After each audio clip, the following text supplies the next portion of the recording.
Fire Apparatus Engineer Sean Colgan has a few more tips for operating and maintaining our Type 6 engines. Take a look.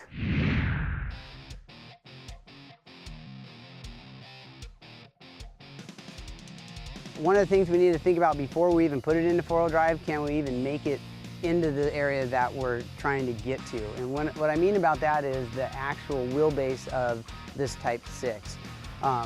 The wheelbase from hub to hub is about 15 feet. Believe it or not, this vehicle has the lowest clearance of the Type 3 and a Type 1. As you can see, if we get down there, you can see from the bottom of the pumpkin is only about 6 to 7 inches off of the ground. So that's going to be your lowest point.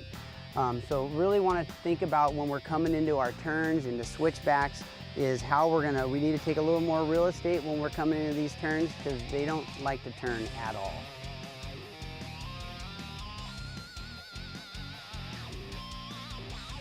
A couple things that we can do to make sure that we try to save this vehicle and get us all home safely and not overheat the vehicle.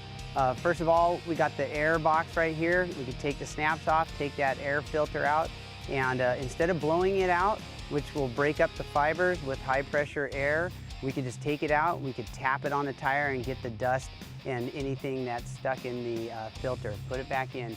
A couple other things is make sure that we check our radiator coolant level, make sure we check our power steering, power brakes. And one thing we can do if we start having a lot of dirt and we're falling behind a lot of vehicles for a long period of time is grab our pump line, come over with the hose and just nice and easy flush out the radiator.